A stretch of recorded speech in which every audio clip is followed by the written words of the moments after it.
Hey everybody, welcome back to Contest Prep University. I'm Joe Klemczewski, as always, with Adam Atkinson. Today's kind of fun. We're going to talk about coaching horror stories, or at least fun if you're not part of one of those horror stories.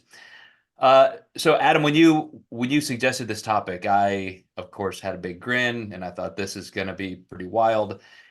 And I started making a list of people who I'm aware of, and even I'm going to give a couple myself, but I'm going to start with the fact that you prompted me to think of something that I don't think I ever really brought out of the internal motivations of my own career, and that is I am probably standing here right now because I couldn't stand the ineffectiveness of my own personal repetitive horror stories with peaking. So you go all the way back to my very first contest, and you're just reading through magazines and here's what everybody does, and you try the old conventional methods of peaking, and like everybody else, you wonder, why do I look the absolute worst on the day of the contest? So I immediately start investigating. Okay, I must have done something wrong. And so you go to more resources and you try something else that's very similar, but maybe you just did it wrong the first time. And of course, you get the same results.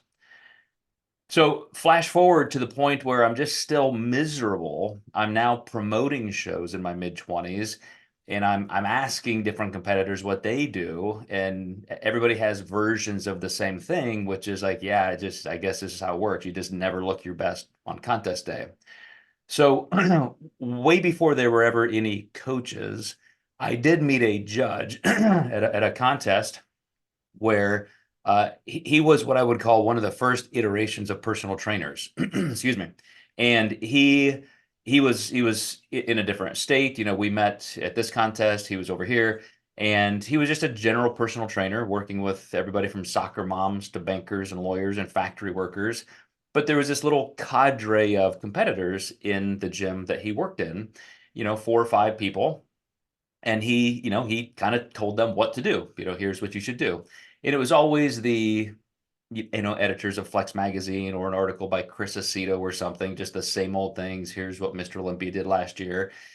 And so, but I thought, hey, here's some promise. It goes back to the earliest versions of coaching. Here's somebody who claims to know what he's doing. So I put all my trust in him, and of course, wake up the day of that next show, and again, I just look like shit. I'm flat, I'm soft, and it's just all the old school methodology that we've talked about. So as I started investigating some of these things, I'm in college, I'm in grad school, I'm working on nutrition and so forth, and I'm starting to piece some things together in my mind that became a lot of the pioneering changes I brought to our industry. And I competed against a couple of friends over and over and over in the Midwest. In the drug-free natural bodybuilding community, you kind of get to see the same faces. And this particular guy was going to compete at a pro show. One of the shows I promoted, he had won, and I was able to see him there. I'm emceeing the show, I'm promoting the show, and I see him, and he won. Now he's a WNBF pro, and yet the same thing is going through my mind. He just looks awful. He looks flat. I know he can look better. And so he was my very first client. I talked him into hiring me. Let me help you get ready for your WNBF show. We're not going to do this water depletion shit. We're not going to do this sodium bloating and depletion stuff. I've been working on this new stuff that works with physiological norms. I think you're going to be happy. And then he won a WNBF lightweight title. And so I would say, as just a foundation for our discussion today, it took all of those cumulative horror stories of just not looking your best to prompt me to create all the different methodologies that are now touted as being evidence-based and so forth. Now, I know we're going to talk about extremes today, all the way to coaches literally killing clients. But when you think of horror stories, give me a kind of an escalation from this point. What have you seen?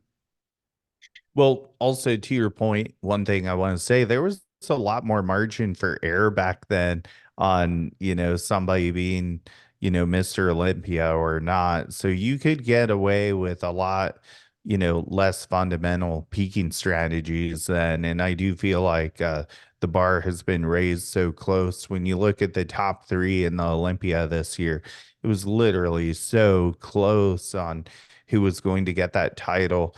But what prompted me to do this podcast today and this topic was I did consultation with a client. She had been in natural federation and her reverse started going pretty poorly. She was actually with an in-person coach, so communication was great. But where reverse wasn't going so well, his idea to fix that was to start taking drugs. That was just the thing in his playbook. And, being a natural competitor, she definitely didn't want to do that, had to quit with the coach. Of course, she had a contract. So she ended up having to try to figure stuff out on her own, which didn't end up working out so well. So she ended up gaining quite a bit more weight than she wanted to post show just due to, lack of knowledge. I think it's really important for clients to either know, is the reverse included in your prep? Is the coach proficient enough to properly reverse you and undo some of the what most people would call damage, but I like to call it undo the suppression that happens during the prep. All of these things are certainly normal. If a coach is telling you you're going to compete and have a healthy hormonal profile during your prep, they're lying to you. It's you know, there's some ramifications with getting to single digit body fat. So that just comes with the territory of being lean enough. You bring up two really good points that I'm going to pull together here. One, back then versus now, I totally agree that the margin for error is so slim because so many people have access to good information, good coaching. Um, but also, certainly today, with that accessibility of good information, I see a lot more people trying different levels of PEDs because, hey, I've worked this hard, I've worked this long. Maybe I actually had a career as a drug-free competitor, and now, I'm at that TRT kind of age, and I just want to try some things. A lot of women are talked into from coaches using Anavar as a bit of a gateway because it's oral, it seems benign, and so forth. And maybe that's great. Maybe that helps people. Maybe it can even improve your health if you are in need of something like that. But I also see it take people down a path that's not medically supervised. And it reminds me of some of those beginning days. When I was 18 years old, training in the basement of a YMCA at 5 in the morning, I remember a couple of young guys, 16 to 18 years old, who just started getting some gear from somebody. And who knows what it was back then. This was the 80s, and they just blew up. I mean, you're talking about, two kids gaining 50 or 60 pounds in 6 months, to the point where one, when he was 18 years old, had a heart attack. Obviously no physician supervision or, even probably, obviously the internet didn't exist back then. You're not finding good protocols and safety measures and studies and even people who amateurishly can give you some guidance. It just didn't exist. And I feel like, today, some of those things still happen probably on smaller, bases. But let's jump ahead to some of the things that we both know have happened. Um, how many people do you think in the last maybe 5 years have actually died because their coaches have said, "Here's what we're going to do: super high level of diuretics. Let's cut water. Let's increase potassium, decrease sodium." The perfect storm for cardiac arrest. How many are we up to in your estimation? I mean, I would say probably 8 to 10. Somebody passed away pre Olympia. And, I think there needs to be some kind of ramifications or at least watch some kind of governing body on how these coaches are performing. I see it all the time that, coaches will advertise that their coaches under them get continuing education and they'll advertise, we did it for a weekend. But one thing that you have to keep in mind, a weekend of education just typically isn't enough. You really need more than that to essentially manicure your coaches to be good coaches. And I think that's really important. Coaches tend to highlight that they're doing education, but how much education are they really doing? How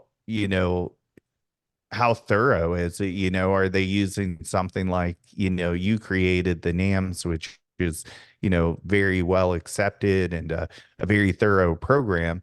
I think that, we tend to do it kind of the right way, which is why I always hype up what we do and still continue to do our podcast. But I would say it's a significant amount.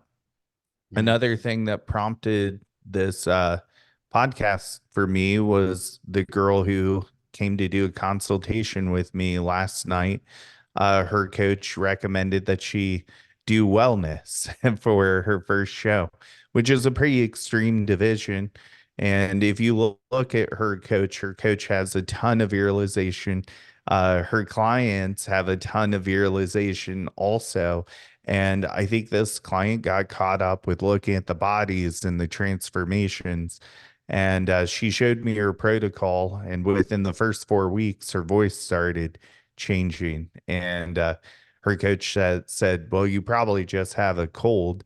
And that definitely wasn't the case. And 16 weeks later, nothing had changed on her protocol aside from adding more drugs that made it worse. And of course, she's stuck with that for life. And she said, I really have no interest in taking PEDs again because of this. And, somebody who got a really sour taste in their mouth, I don't blame them for not wanting to take a PED ever again. But, there's definitely a whole lot more safe practices that could have been used. And it's just really alarming to me that to me, aside from death, the permanent change for women is the most, I think, large ramification that people deal with. Like, people kind of tend to bitch about metabolic suppression. These are all things with enough willpower you can get out of. But as of now, there's no way we can change a female's voice back to normal again. Mm. Yeah, you're making me think of even things where there's a bell curve distribution that some people can do certain levels of PEDs and they're fine. They don't have any health ramifications during or after. There are some people who just cross that line and have problems the rest of their lives. I have a current general population client who, when he was young, just did a summer, like a huge cycle during a summer, and now had to have two gyno surgeries, and at a very early age he's on TRT. And he's like, wow, man, just for that time when I was 20 years old and just thought I wanted bigger biceps, in a summer. But I also want to come back to some of the more subtle things, because as a coach, I feel it's a horror story if I don't nail something perfectly. With a client's trust, you're watching everything. It's day to day during peak week. It's hour to hour on contest day, and every single decision point, you're thinking, if I do this, here are the pros and cons, here are the risk and reward ratios, and am I making the right decision? Do I have enough understanding of the context of where we've been in the last couple of days? And if we make the wrong decision, I mean, I just feel like it's death to me. And I assume there are coaches who are just one trick ponies. This is a protocol. This is what everybody does. If it doesn't work, it's your fault, not mine. I'm the best coach in the world. If you can have that kind of uh, narcissism, like maybe you don't feel that trepidation. But here's an example. One of my clients who is always in the top three nationally, trying to get that IFBB pro card, and she has the physique. And, I know where we are during peak week. I know a little bit of her carb sensitivity levels. And so we're not going to risk that. She has all the muscle she needs. We just need to be tight. But I made the decision, Adam, to have a little extra sodium the night before, just so we weren't super, super flat upon wake up. It was an early morning stage appearance. So I said, well, let's just go, go to a restaurant and it's not burger and fries or pizza or steak. Like I just want you to kind of have a salad, have a normal meal, your normal food, but maybe get a side salad, something that I would know there was probably a little extra sodium. And the next morning she woke up 4 pounds heavier and just clearly retaining water. And, again, I mean, horror story of my own making. But luckily, since it was sodium induced and it wasn't glycogen spillover, we just had to move a little bit, drink some water, get her up, get body temperature up. And within about 3 or 4 hours, she was completely back to normal, literally urinated that much fluid back out. But again, that's just one of those like talk about almost having a nightmare. But how about some mistakes? Let's kind of be confessional here. What are some of the worst things that you have done that you know were just a mistake you'd never make again? Yeah, definitely overfeeding, just like you. I think when I first started peaking clients, I really went a little heavier on show day than I should have, and that was a big mistake on my end. And it took a while to figure that out because you're changing things like sodium and water, hoping to see a larger change. And really, the food was the problem. And once I started limiting the show day servings, the physique was a lot more predictable. And, those were definitely in my earlier years of coaching. And that was something that, being mentored by you. And that's something that if anyone's coaching and listening to this podcast, Joe's a heck of a great mentor. But it's just so good to have a second eye and somebody to help guide you through this process because it is really hard to catch on when you have this stress and you really care about people and you really care about the outcome. It's harder to make decisions because it's always an emotional process. And I think that's where mentorship really comes into play with peaking clients. So I really can't thank you enough for like showing me the way. Well, I appreciate that, and I know you have coached plenty of coaches now, and you have a growing staff of your own. So, and very very true. I mean, I certainly collaborate with my friends, and everything is an extension. Kind of the 6 degrees of separation. I have clients who are also coaches, and as I'm coaching them and they're coaching people, it's a feedback loop that goes both ways. So, I certainly learn a lot from you and other people as well. But what we're talking about in our own personal cases, because we do things so aligned with normal biological processes, you're never straying too far. I think you and I would have to be almost blindsided to do something that could hurt somebody physically.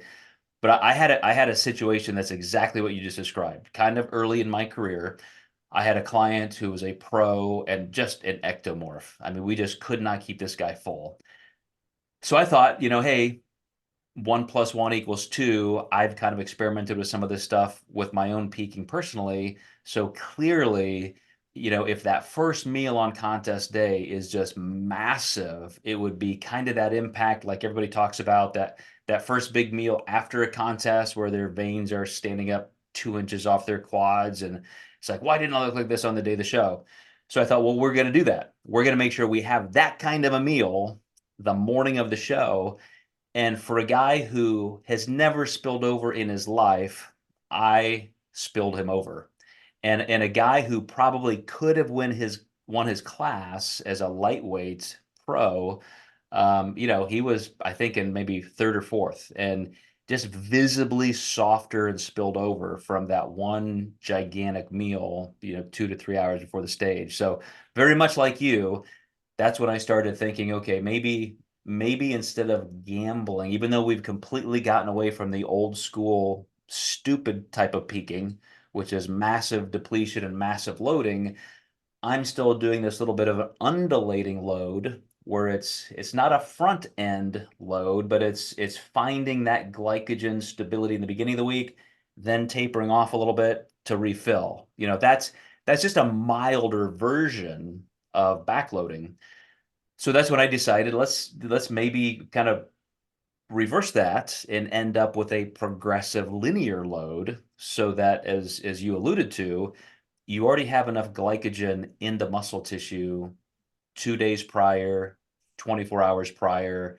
So on contest day, it's just there. You just have to wake up and kind of go through the motions. So again, it's some of those mistakes, some of those horror stories that lead to refining the process. Yeah.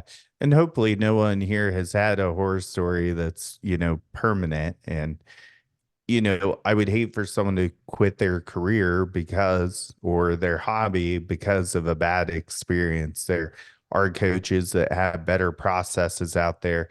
Sometimes, just like you were saying, a small change in the right direction in terms of physiology is enough to take you to that next level versus, really overshooting it. I think a lot of people put too much stock into peak week and not enough stock into the hard work in the off season to actually attain the muscle for the muscle size to be peaked. I think a lot of people kind of expect a little bit of magic on show day, and that's why sometimes people can be a little underwhelmed when we're not doing a rapid carb backload or, a big fancy breakfast in the morning. But you still see some of that stuff, and sometimes people do that and win based on the muscle that they accrued in the off season more so versus what they actually ate that morning. Maybe we should come up with some kind of funny placebos. Here's what you're going to do, and then this is going to happen. And even though it's you and I not changing anything, they think it was. You got to add that sexiness to the process. But you mentioned that hopefully nobody's had any permanent health issues. There are quite a few categories where people have and can, and so I'll give you an example. First of all, coming back to myself, when I dabbled with keto, and I decided as a hungry young pro trying to win, and my nemesis is always getting lean enough. I just don't have those ectomorph genes at all. Just don't have the ability to get deeply striated glutes and so forth. But I was willing to die trying. And my first foray with keto, literally did create some permanent digestive issues, some GI things because of, just not having any starch, having higher amounts of fiber and fat that are very harsh to the GI system. And I didn't realize how kind of broad spectrum that would be in a population at large. I thought, well, maybe I've just always had a sensitive GI system and that's that. But I remember speaking one time at a conference, and I was talking about the perils and just the non-efficiency, the poor results you get with keto. And somebody after my lecture came up and said, "Man, I didn't know that was from keto, but yeah, a coach has me doing keto, and I've just been shitting my pants for months." And I said, "What do you mean?" "Well, I haven't had a solid bowel movement in months, and I have diarrhea all day." And I said, You mean like fecal incontinence all day?" "Yeah, like, and now there's blood in my stool, and I don't, could that be from my diet?" And I'm like, "Oh my gosh." I mean, yes, it is. But by then it's permanent. It's a permanent state of colitis or ulcerative colitis. And then I started watching for other people and just asking those questions because it's something that's a little, awkward to talk about. And sometimes as a client, you're having issues like that and you don't want to tell your coach because it falls into that TMI category for a lot of people. But those are the kind of things that can cause permanent changes to your health. And it was completely avoidable. It was something that just didn't have to happen. And this person was even afraid to mention it to their coach, thinking, well, this is just the process. This is what everybody must go through to pay the price to be great in the sport. Um, I know you're interested a lot and talk a lot about digestive issues, and those are things you watch for as well. And you also, Adam, consistently talk about hormone health and so forth. Uh, do you see people with permanent endocrine system issues because of their diet practices, diet methods, and or PEDs that just are, not supervised? Yeah, I think once you hit a certain limit, you're not going to go back to normal. And these are the questions that are really hard to answer. I think fertility is a big one. And one way I like to explain this to my female clients is, if you have not tried to have kids yet, you don't even know if the possibilities there in the first place. So if you take PEDs, you may be at a higher risk of not being able to because you don't know if you could or couldn't ahead of time. I can say this from a dieting perspective. I've never had a client who, prior to competing, had children, after competing was not able to. So I have had plenty of people who have, competed and then not been able to conceive without IVF, but they also never had any data on having children before. From a PED standpoint, I've definitely seen where people have had children before, they wanted to have kids, and then they couldn't. These were more hypermuscular divisions, but there's certainly a genetic bell curve there because I've certainly had enough who have been able to. And, that's where when I consult with people who are considering drug use, I throw out the possibility, and you just have to assume the worst side effect of fertility is going to happen. So if you're going to bite this bullet, be willing to, you know, handle the explosion. And I just consulted with a girl yesterday. I was like, "Do you want to have kids?" And she said yes. And I said, we may not want to go down this route at all. There's really no guarantee, and there's just not enough data out there to really give us timelines on better practice. If you experience the practice, you're just taking a risk. That even falls into the category. Of course, bad practices can lead to that or exacerbate, the possibility. But just getting that lean, which is inhumanly starvation mode in a controlled, intentional way, it does have different effects on different people. And in, you know, 25 plus years of coaching as a full-time coach, I was just talking to Austin, our dietetics director, and he wanted some numbers for somebody who needed some data. And I said, well, that means I've worked with probably more than 5,000 clients in my career so far. And I can remember two women specifically who started having symptoms of hypothyroidism, such as just a normal, healthy young female who all of a sudden is losing hair and just affect energy levels, that sort of thing. And you start getting those tests.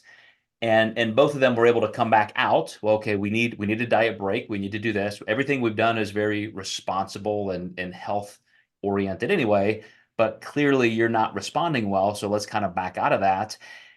And then it's just touch and go. And it's like, okay, here are those symptoms. Okay, we got to back out. Here are those symptoms again. We got to back out. And you reach a point where perhaps for some people, you have to say, this is just probably not the goal for you. For whatever reason, your body genetically is completely resisting being this lean.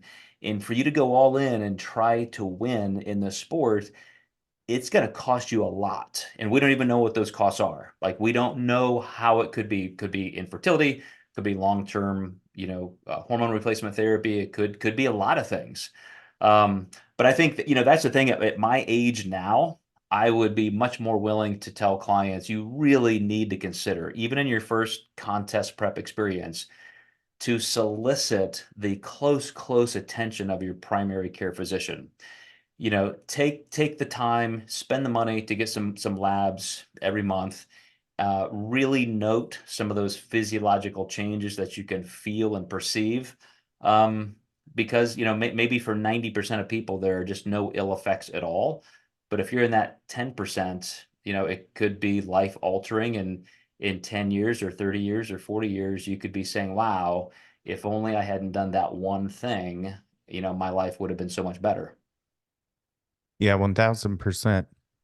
So final horror stories. Let's go back to that dark side to wrap up, where people have died, young, healthy people, as I said, just trusting their coach. If my coach says to do this, I mean, look at all the wins my coach has.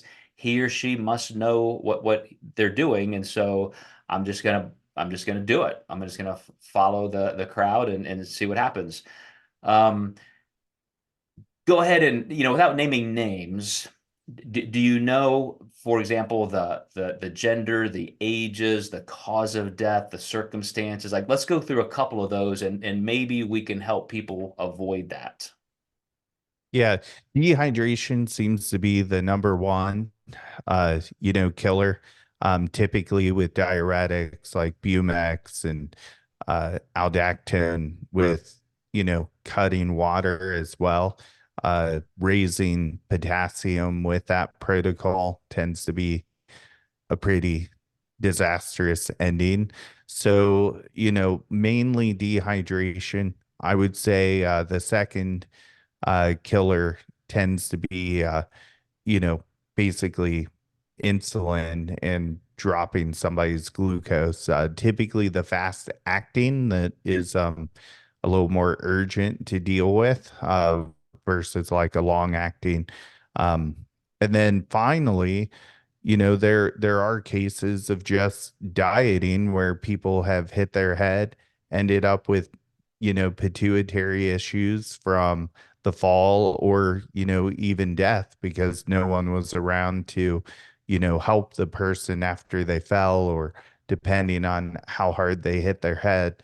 And this is where I think blood sugar monitoring, when signs of dizziness or anything come up with your clients, is really important.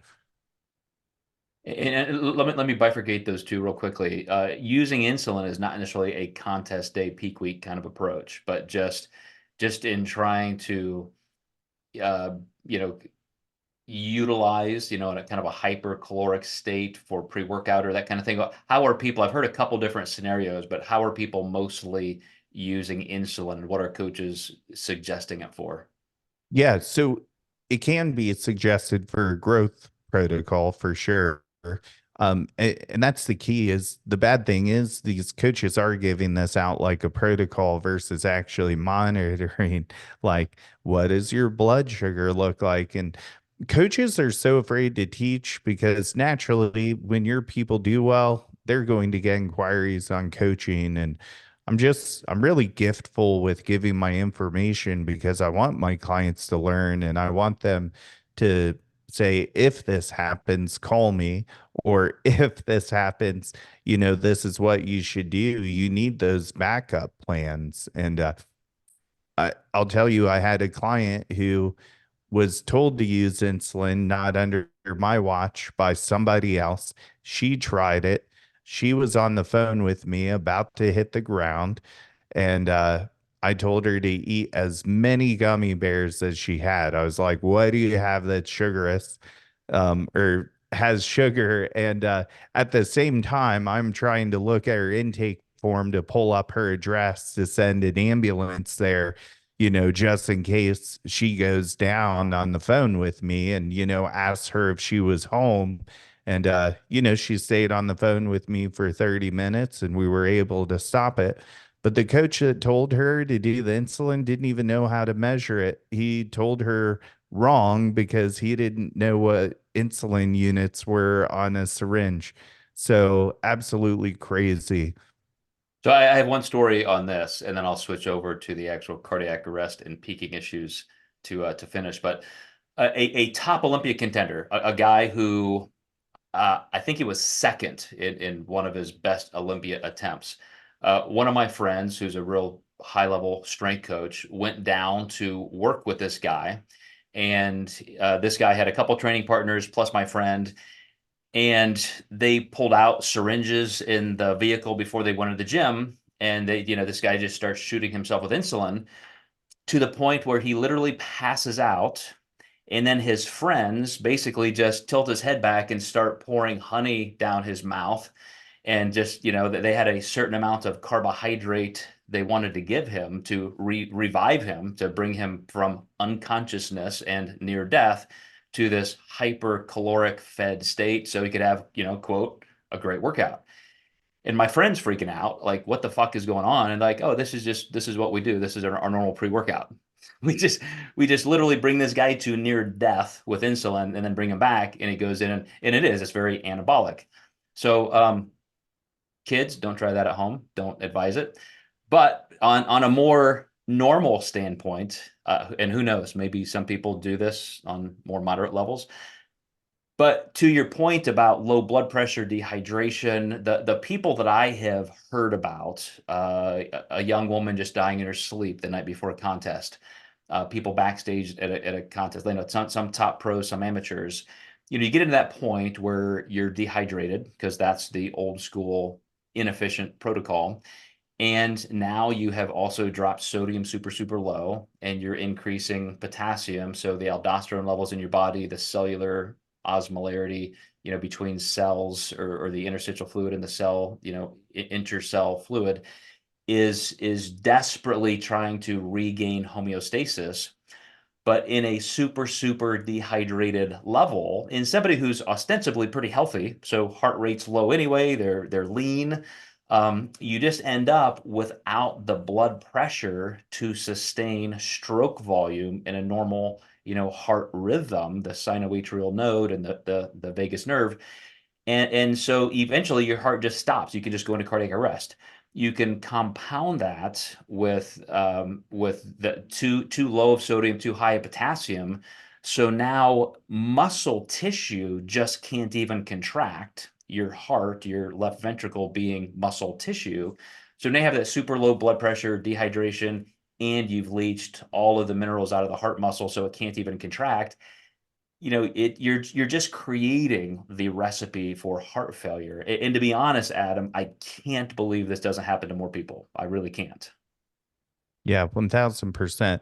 There's definitely safe practices with using these things. You do need to teach your clients good enough that they can coach people through it.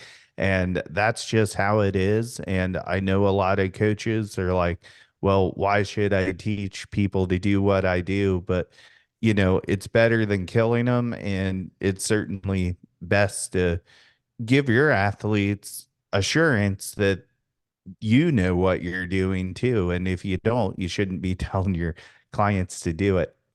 Well, so far, I guess it's okay because no manslaughter charges or anything else. Coaches who have literally killed people are still walking free and coaching. So I guess we can do that. But anyway, facetiousness aside, Adam, fun topic. It's a little off of our normal beaten path here, but appreciate that. And all you guys watching, if you have horror stories, this is a time to let us know so that again, maybe some other competitors and coaches can decide, wow, I need to look into that. That may not be a sound practice. So we will see you next time in Contest Prep University.